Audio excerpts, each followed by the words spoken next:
Hi everyone, Kay from Legacy of Lore here. Welcome back to Beyond the Classroom, where I, as a teacher, discuss topics that are potentially controversial, complex, and difficult to navigate in class, but are important to discuss nonetheless.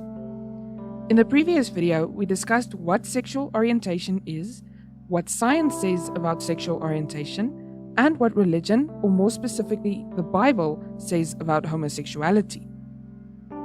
If you haven't seen that video, I'll be linking it in the card right now, although you don't need to see that video before you watch this one. In my previous video, I did not go into too much detail about the different sexual orientations, which left space for potential confusion and uncertainty. So in today's video, we'll be discussing some of the common groupings under the LGBTQ+ banner. First though, let's briefly look at what sexual orientation and gender identity are. As discussed in the previous video, sexual orientation is generally defined as a term used to describe your pattern of emotional, romantic, or sexual attraction. Defining sexual orientation in this way could be considered a misnomer, as the concept could be split into sexual orientation, redefined to mean those you are sexually attracted to, and romantic orientation, those you are romantically attracted to or those you wish to form romantic relationships with. Although these two concepts often overlap, there are exceptions. As defined by the Encyclopedia Britannica, gender identity is an individual's self-conception as a man or woman, or as a boy or girl, or as some combination of man or woman and boy or girl, or as someone fluctuating between man or boy and woman or girl, or as someone outside these categories altogether. It is distinguished from actual biological sex. To simplify the formal definition a little, gender identity is an individual's idea of themselves as either one of the traditional binary genders, male or female, somewhere on the spectrum between the two, or as a gender that cannot be described simply by the single dimension of the male-female spectrum. Gender identity is not related to biological sex or appearance, only an individual's personal sense of their own gender. I hope to do a more in-depth video on gender identity, biological sex, and the difference and connections between them soon. Gender identity often corresponds to gender expression, which is a term describing the way in which a person expresses their gender or gender identity. I would like to preface this discussion by saying that these are very generalized definitions. Some people define these in a slightly different or completely different way. Everyone will experience their sexuality differently with their own preferences and quirks. People inherently like putting things into categories and boxes. And although the groupings I will be discussing are guidelines, they are not intended to be used to label people, nor to judge those people based on their claimed identity or perceived identity. Instead, the best way to learn about the community is to talk with members of the community, and to ask if there is something you do not know. Sexual orientation can change over the course of someone's life, though many of the LGBTQ+ community will tell you that they always felt like something was different. A person might not be certain about their orientation at any given point in time.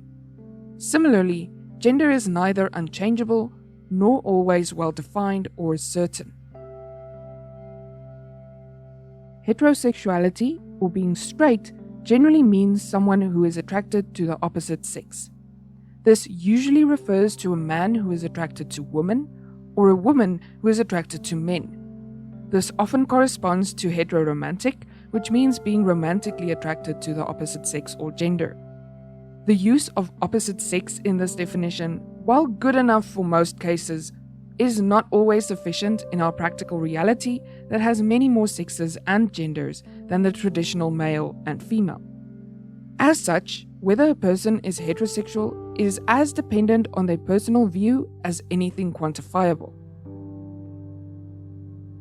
Homosexuality generally refers to being attracted to the same sex as yourself. This usually refers to a man who is attracted to men, referred to as being gay, or a woman who is attracted to women, referred to as being lesbian. This often coincides with being homoromantic, which means being romantically attracted to people of the same sex or gender as yourself. Bisexuality refers to being attracted to both men and women. although this is a debatable definition. This definition does not specifically accommodate or address sexes or genders apart from male and female. This often corresponds to biromantic, or being romantically attracted to both men and women. Bisexual is considered a specific subset of polysexual. Polysexual refers to being attracted to multiple genders, including potentially those who are not specifically male or female.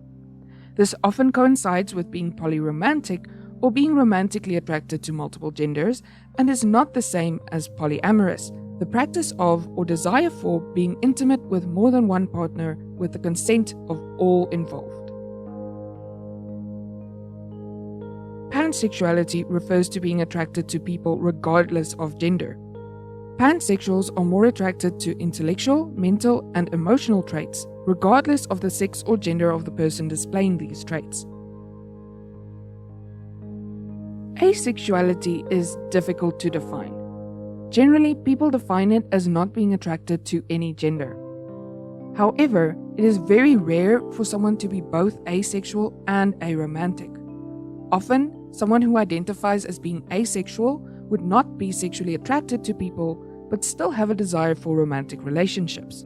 For example, a man can be heteroromantic asexual, meaning he would not be sexually attracted to any gender or possibly not interested in sex at all, but would still be romantically attracted to women. Being asexual does not always mean abstinent. Someone who is abstinent chooses not to have sex, whereas someone who is asexual does not necessarily have the desire to have sex. Asexual individuals can still get aroused, although it is rare, and they may still partake in sexual activities for the benefit of their partner.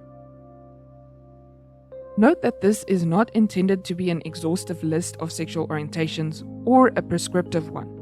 If you don't fit into a category I've mentioned, or if you interact with someone who similarly identifies as a different or more specific orientation, or prefers not to define as having any specific orientation, the ideal is to handle people on an individual basis anyway. These categories are for convenience of discussion, and by the nature of classification, need to adhere to some maximum thresholds of specificity for practical reasons. Cisgender refers to people whose gender identity aligns with the sex that they were identified as at birth. Transgender refers to people whose gender identity or gender expression does not align with the sex that they were identified as being at birth.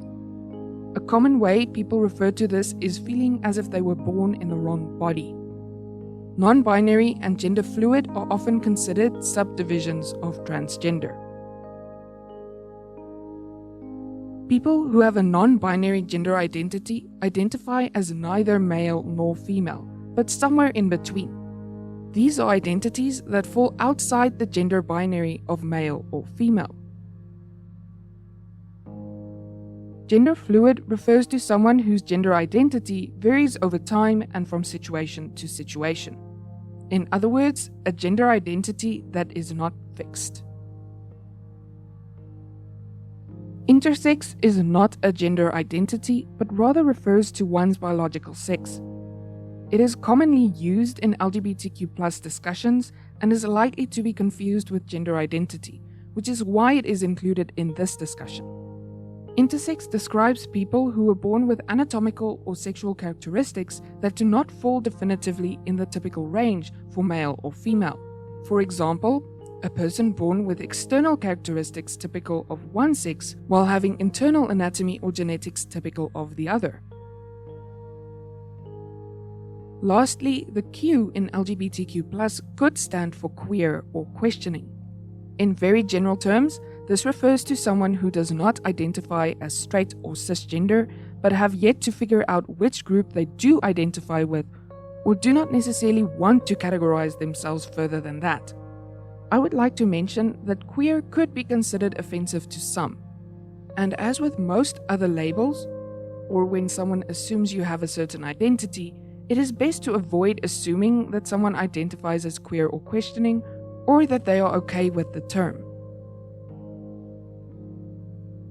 With gender identity being as complex of a topic as it is, and one that is pertinent to each of the several billion humans alive today, there are inevitably people who do not consider themselves to have gender identities that fit exclusively into one of the broader categories or identities I've discussed.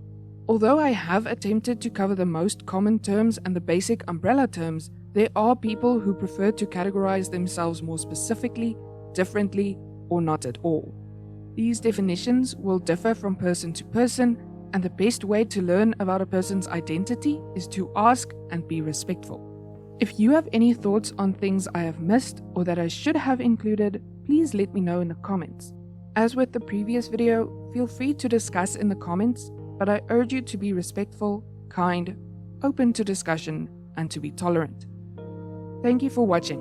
Please leave a thumbs up and subscribe if you enjoyed this video, and comment if you have any thoughts on the video or suggestions for future videos. Thank you to Mr. C, N&H, Vlad, Ash, and everyone else who proofread and helped me edit my script for today's video. Thank you to Mr. C for helping me edit the audio for this video, and his help with the thumbnails for this video and the videos before this. Until next time, take care.